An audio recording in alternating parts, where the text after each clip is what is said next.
मराठा समाजाला आरक्षण मिळावं म्हणून मनोज जरांगे मुंबईच्या दिशेने आंतरवाली सराटी या ठिकाणून निघालेले आहेत। जुन्नर तालुक्यामध्ये पेमदरा या ठिकाणून त्यांचं आगमन होणार आहे। रात्री त्यांना किती उशीर होईल सांगता येणार नाही, परंतु जुन्नर तालुक्यामध्ये त्यांचं आगमन झाल्यानंतर त्यांच्यासोबत लाखो मराठी बांधव असणार आहे। ह्या सगळ्या मराठी बांधवांचं राहण्यासाठी, जेवणाची, नाश्त्याची ही सगळी व्यवस्था जुन्नर तालुक्यातील सकल मराठा समाज या ठिकाणी करतोय। आता आपण आळेच्या लवणवाडी या ठिकाणी आहोत, तिथं पाहतोय चांगल्या प्रकारे इथं व्यवस्था केलेली आहे। या ठिकाणी त्यांना दूध, चहा पाणी, नाश्ता, जेवणाची ही सगळी व्यवस्था केली जाणार आहे। आपल्यासोबत एक कार्यकर्ता गणेश भाऊ, जर आपण यांच्याशी चर्चा करूया की कशा प्रकारे त्यांनी नियोजन केलेलं आहे, साधारण किती लोकांची व्यवस्था केलेली आहे आणि त्यांचा मार्ग कसा असणार आहे। हो नमस्कार, जय महाराष्ट्र। काय कसं नियोजन आहे? जय जिजाऊ जय शिवराय। मराठा योद्धा, क्रांती योद्धा मनोजी जरांगे पाटील साहेब हे आता सध्या त्यांच्या गावावर म्हणजे आंतरवाली सराटी या ठिकाणी निघालेले आहेत। आम्ही पूर्ण जुन्नर तालुक्याच्या वतीनं त्यांचं प्रथमतः सहर्ष स्वागत करण्यासाठी सर्व जुन्नर तालुका सज्ज झालेला आहे। आम्ही जे आळे, संतवाडी, कुळवाडी, वडगाव आणि पंचक्रोशी मध्ये बोरी असेल, पिंपळवंडी, आम्ही सर्व ग्रामस्थ म्हणजे पेमदऱ्यापासून पेमदरा असेल, आणे असेल, गुळुंचवाडी असेल, पुढं बेल्ला आहे, गुंजाळवाडी, राजुरी, म्हणजे जे जे गावं या रोडमध्ये येणार आहेत या सर्व गावांच्या वतीनं एक सुंदर असं नियोजन झालेलं आहे। त्यामध्ये सुंदर असं नियोजन झालेलं आहे। यामध्ये पेमदऱ्यापासून आपण येणाऱ्या सर्व मराठा बांधवांसाठी चहा असेल, नाश्ता असेल, काही ठिकाणी जेवणासुद्धा व्यवस्था गावागावात केलेली आहे। आमच्या राजुरीच्या पुढे निघाल्यानंतर ज्या ठिकाणी आळेगावची बाउंड्री चालू होती, मग लवणवाडी असेल, दक्षिण लवणवाडी वाली असेल, बोरी रोड असेल, आळे स्टँड असेल, आगरवाडा परिसर असेल, किंवा मग डावखरवाडी असेल, संतवाडी असेल, पोळवाडी असेल, किंवा आळेफाटा परिसर असेल, या सर्वांनी खूप सुंदर असं नियोजन केलेलं आहे। त्यामध्ये प्रत्येक भागाभागात म्हणजे आमच्या आळे, संतवाडी, कोळवाडी आणि पंचक्रोशीतून जवळजवळ 10 स्टॉल लावलेले आहेत। त्याची सुरुवात इथून होती। आळेची हद्द म्हणजे जिथून चालू होती लवणवाडीमध्ये सुंदर असं तर आजीराना बोलतीलच, परंतु सुंदर असं नियोजन। मग त्यामध्ये पाणी, पिण्याचं पाणी, दूध, बिस्किटचे पुढे, आता सकाळपासून ज्या गाड्या चालू झाल्यात, आता ही सर्व ग्रामस्थ या ठिकाणी आहे, त्यांनी सुरुवात केलेली आहे। आता आपला वाटप चालू झालेला आहे। हे पहिले स्टॉल इथं, आणि जे नंतर जे 9 स्टॉल आहेत ते आपण साधारणतः 5च्या दरम्यान चालू करणार आहोत। मनोज जरांगे आज जुन्नर तालुक्यामध्ये येणार, शिवनेरी किल्ल्याच्या पायथ्याशी मुक्काम करणार, सकाळी ते शिवनेरी किल्ल्यावर जाणार आहे। साधारण त्यांच्या सोबत किती लोक असतात? साधारणतः त्यांच्या सोबत अंदाजे 10 ते 15 लाख लोक असू शकतात, आणि साधारणतः 50 ते 1 लाखाच्या आसपास गाड्या असू शकतात, असा प्राथमिक अंदाज। यात खूप मोठ्या प्रमाणात वाढ होऊ शकते, परंतु आपल्या भागात येताना आम्ही परवाच म्हणजे प्रशासनाशी बोललो, आळेपाडा पोलीस स्टेशनशी बोललो, त्यांना कुठल्याही प्रकारचा म्हणजे टॉयलेटची व्यवस्था असेल किंवा इतर बाकीच्या गोष्टी आहेत ज्या गरजेच्या आहेत शारीरिक, त्यासुद्धा आम्ही पेमदऱ्यापासून जे आपले हॉटेल्स आहेत या हॉटेल्सचा सुद्धा आम्ही सर्वांना पत्र पाठवलेली आहे की तुमची जे हॉटेल्स आहेत याच्यामध्ये येणाऱ्या बांधवांना कुठल्याही प्रकारची अडवणूक करू नका, आणि त्यांनी सुद्धा खूप चांगला प्रतिसाद दिलेला आहे। आपल्या पेमदरा ते पार नारायणगाव नंतर पार मंचर आपलं कळंबपर्यंत जो आपला तालुका आहे यातले सर्व हॉटेल मालक असतील किंवा सर्व समाज बांधव असतील, सर्व जाती धर्मातील लोकांनी खूप चांगल्या प्रकारचं सहकार्य केलेलं आहे। त्याबद्दल मी सर्वांचेच या ठिकाणी मनपूर्वक आभार मानतो। मनोजदादा जरांगे ज्या पद्धतीनं मराठी बांधवांना आरक्षण मिळावं म्हणून प्रयत्न करतात, ओबीसीमधूनच मिळायला हवं अशी त्यांची मागणी। सरकारकडनं कुठेतरी टोलवाटोलवी होते। एकनाथ शिंदे यांनी छत्रपती शिवाजी महाराजांची शपथ घेतली होती, आरक्षण तुम्हाला मिळून देणारच अशी ग्वाही दिली होती, पण प्रत्यक्षात मात्र विषय पुढे जात नाही। आता मला वाटतं वाणी साहेब हा जो विषय आहे हा कोर्टामध्ये अडकलेला आहे, म्हणजे आपल्या माहिती। आता हे जरांगे साहेब आणि महाराष्ट्राचं मंत्री शिष्टमंडळ यात होणारी चर्चा आहे। त्याच्यामध्ये साहजिकच त्यांच्या माता एकमेकाच्या नुसार पुढं कोणावरही अन्याय न होता जसं कसं त्यांना देता येईल हे सरकार आणि पाटील साहेब यांच्यामध्ये होणारी चर्चा आहे।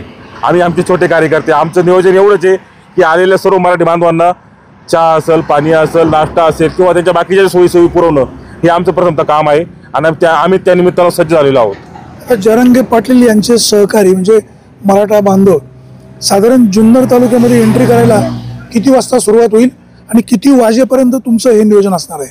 आता आम्ही हे आज सायंकाळी 5 वाजल्यापासून आमचं नियोजन चालू होणार आहे। परंतु त्या दिवशी जे त्यांचे संयोजक मंडळ आले होते त्यांनी असं आम्हाला 10चा अंदाज दिला आहे की रात्री 10 वाजेपर्यंत आम्ही इथे येऊ. आता याच्यामध्ये जर आता आम्ही ऑनलाईन पाहतोय तर ते अजून त्याच परिसरामध्ये आहेत. म्हणजे साधारणतः ते गाड्यामध्ये बसले तर साधारणतः पुढे 5 तास 6 तास त्यांना लागू शकतात. साधारणतः पेमदारामध्ये ते संध्याकाळी 7च्या पुढे येऊ शकतात असा अंदाज आहे. त्यात एक कमी जास्त होऊ शकतं आणि आळे फाट्यावर मात्र ते 10च्या पुढे रात्री 10च्या पुढे येऊ शकतात. भाऊ काय तुम्ही काय सांगाल, कशा प्रकारचं नियोजन आहे? माहोल प्रचंड मोठा पाहायला मिळतोय, लोकांचा प्रतिसाद खूप आहे, प्रत्येक घरातला माणूस यथाशक्ती सहकार्य करतोय.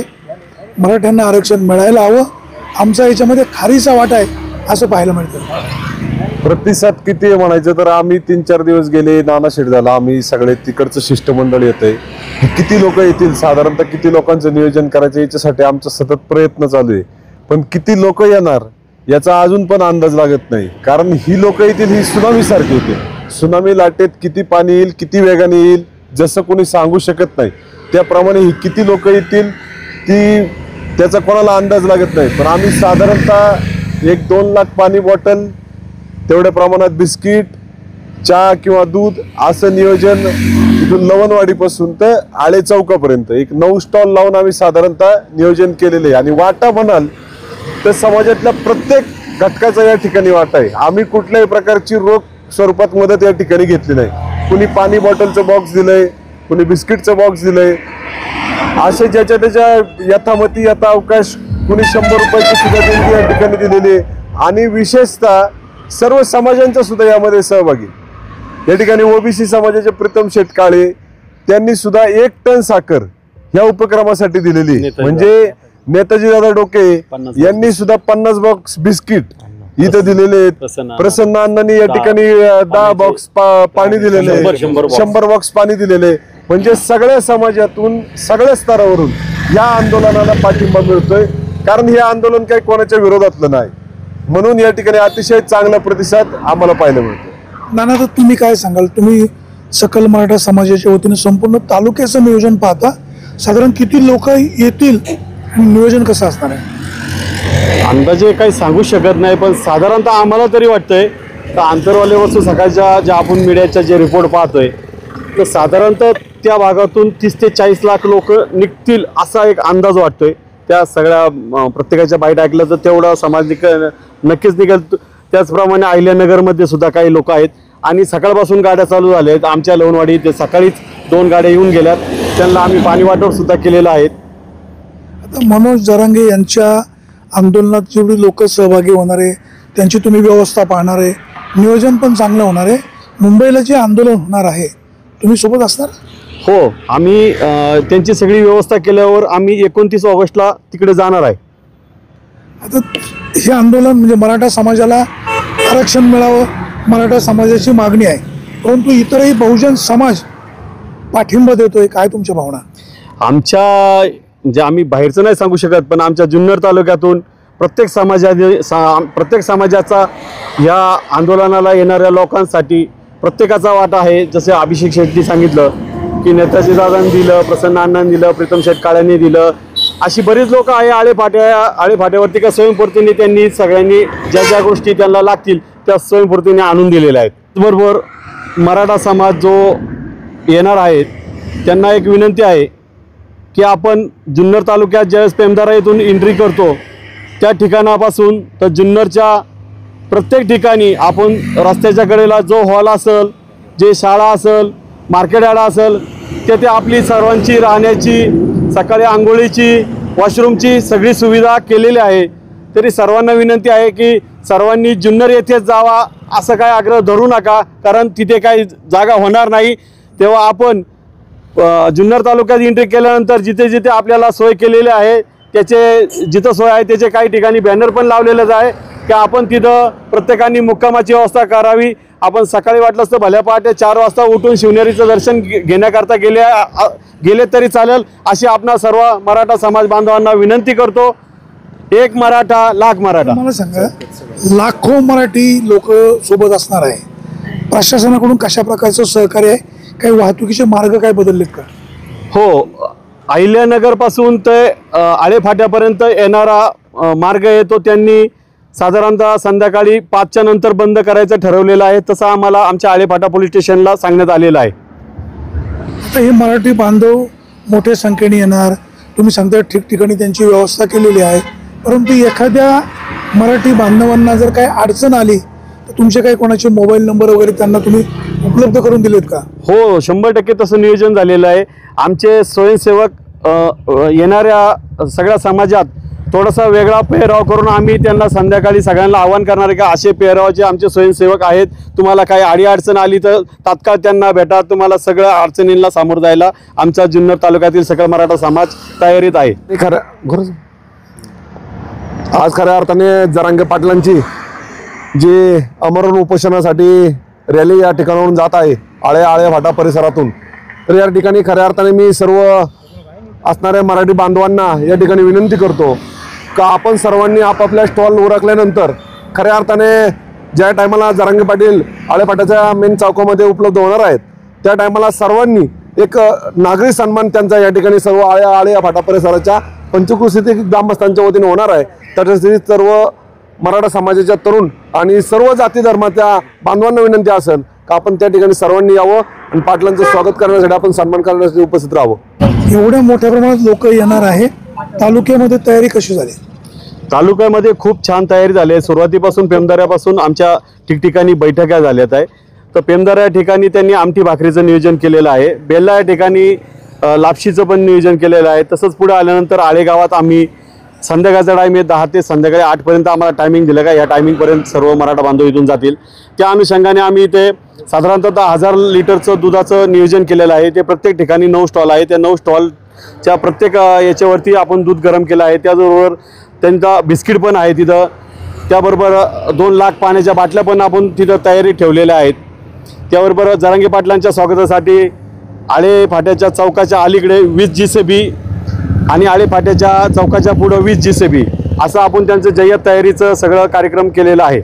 JCBच्या माध्यमातून काय फुलांची उधळण करणार? 100% फुलांची उधळण करणार आहे. सरपंच साहेब मला सांगा, आता ह्या आळेफाटा परिसरामध्ये मोठ्या प्रमाणात नियोजन झालंय, म्हणजे पाणी, नाश्ता, ड्रायफ्रूट्स, चिक्की, भेळ, बिस्किट पुडे सगळे देणारे संतवाडी, कोळवाडी या परिसरातील सकल मराठी बांधवांचं नियोजन कसं असणार आहे? वाणी साहेब, आता जे नियोजन या ठिकाणी झालेलं आहे अगदी उत्स्फूर्त पद्धतीनं मराठा बांधव आता या ठिकाणी एकत्र जमलेला आहे आणि कोरो आणि मोरूची लढाई या ठिकाणी निर्माण झालेली आहे. त्यामुळे पुढचं भविष्यव्य कुठंतरी स्पष्ट दिसलं पाहिजे. त्या निमित्तानं मनोज जरांगे पाटील आज आळेफाटा शहरातून संध्याकाळच्या जाणार आहे. निश्चितपणानं जी काही तयारी आहे म्हणजे पूर्वपट्ट्याची जी तयारी जर म्हटलं तर मागच्या गावापासून आण्यापासूनची सुरुवात झालेली आहे. आणि असेल बेल्ला असेल जी मोठे गावं आहेत, आळेफाटा आहे, या गावामध्ये आळेफाट्याला जे काही वाड्या वस्त्या आहेत मग त्याच्यामध्ये आम्ही अगदी बोरीपासून सालवाडीपासून यादवाडी तांबवाडी हा जो भाग आहे या भागाला सुद्धा सामील करून त्यासुद्धा युवकांनी त्या ठिकाणी सहभाग घेतला. त्याच्यानंतर वरतीचे असणारी संतवाडी असेल, कोरडे असेल, पादरवाडी असेल, वडगावाना असेल, हा सगळा विभाग अगदी सगळ्या विभागातून अतिशय चांगल्या पद्धतीने नियोजन त्या ठिकाणी झालेलं आहे. संध्याकाळ 17मध्ये उत्स्फूर्त पद्धतीने सगळी मंडळी बाहेर पडणार आहेत. आम्ही महिला भगिनीला सुद्धा आवाहन केलं आहे की महिला भगिनीने सुद्धा संध्याकाळी शेतीची कामं कुठं नाही आहेत म्हणून महिला भगिनी सुद्धा संध्याकाळी आम्ही महिला भगिनी सुद्धा उपस्थित त्या ठिकाणी करणार आहोत. उपस्थित करण्यापेक्षा ते स्वयंपूर्तीने त्या ठिकाणी भाग घेणार आहेत, कारण की त्यांना सुद्धा पटलंय की आरक्षण त्या ठिकाणी फायद्याचं किती आहे. त्या निमित्तानं मी पुन्हा एकदा आपल्या मार्फत सगळ्याला विनंती करेल की सर्व मराठा समाजाच्या तरुणांनी, युवती असतील, तरुण असतील, ज्येष्ठ सहकारी असतील, महिला भगिनी असतील, आपण सर्वांनी संध्याकाळी जरांगे पाटलांचे जो काही मोर्चा त्या ठिकाणी जाणार आहे त्याला आपल्याला भले पुढे जाता नाही आलं तरी आपल्या विभागातून जात असताना आपण बहुसंख्येने त्या मोर्चाला पाठिंबा देण्यासाठी आपण उपस्थित राहायचे. आम्ही सगळी मंडळी पुढे जाणारच आहोत, पण ज्यांना पुढे येणं शक्य नाही त्यांनी संध्याकाळ 17मध्ये जास्तीच्या संख्येने उपस्थित राहावं अशी आपल्या वतीनं सर्व सकल मराठा समाजाच्या बांधवांना मी आपल्या मार्फत विनंती करतो.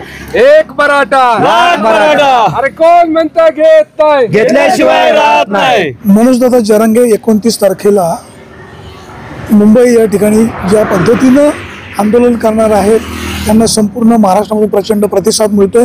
अंतरवालीसाठी अजून ठिकाणी निघत असताना लाखो लोक त्यांच्या सोबत असणार आहे. हे सगळे कार्यकर्ते म्हणतात की सुनामीचं संकट आहे. सुनामीसारखं म्हणजे सुनामीसारखे लोक मोठ्या प्रमाणात येणार आहेत. त्यांची संख्या किती असेल हे सांगता येणार नाही. प्रशासनाचं चांगलं सहकार्य आहे. या सगळ्या मराठी बांधवांनी स्वयंसेवक तयार केलेला आहे. विशेष म्हणजे मराठा समाजाला आरक्षण हवं आहे, अशी मागणी जरी असली तरी ओबीसी बांधव इतर समाजातील लोक या आंदोलनाला सहकार्य करतात, एकीचं बळ दाखवत आहेत. आता सरकारने यामध्ये सकारात्मक भूमिका घेऊन मराठा समाजाची मागणी पूर्ण करण्यासाठी पुढे यायला हवं. केवळ शिष्टमंडळ पाठवून मनोज जरांगे यांच्याशी चर्चा करून आता उपयोग राहिलेला नाही. आता मागे फिरेल तर ते आरक्षण घेऊनच फिरेल, अशा प्रकारची त्यांची भूमिका आहे. आता पाहूया, आज मनोज जरांगे शिवनेरीच्या पायथ्याशी मुक्कामी येणार आहे. 28 तारखेला ते सकाळी शिवनेरी किल्ल्यावर जाणार, तिथली पवित्र माती कपाळाला लावणार आणि तिथून पुढे ते मुंबईकडे रवाना होणार आहे. पाहूया सरकार त्यांना कशा पद्धतीनं सहकार्य करत आहे. जर या सरकारने या समाजाला साथ दिली नाही तर भविष्य काळामध्ये हा उद्रेक अधिक वाढू शकतो. समझने वाले को इशारा काफी है. सरकार योग्य दखल घेईल अशीच अपेक्षा. सुरेश वाणी, विघ्न टाइम्स, राजपाटा. मराठा एक मराठा.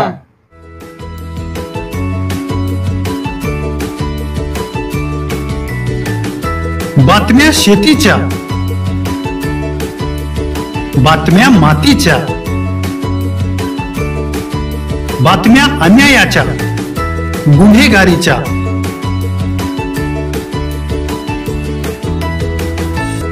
राजकारणाच्या आणि समाजकारणाच्या,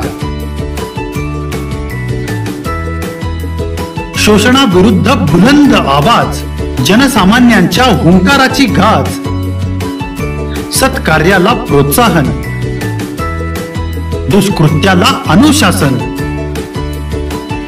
निर्भीड, निस्पृह, सडेतोड, बेधडक आणि रोखटोक म्हणजेच विघ्नहर टाइम्स. शोध बातमीचा, ध्यास सत्याचा. आपलं चॅनल, आपली बातमी. सबस्क्राईब तर कराच, पण बेल आयकॉनवर क्लिक करायलाही विसरू नका.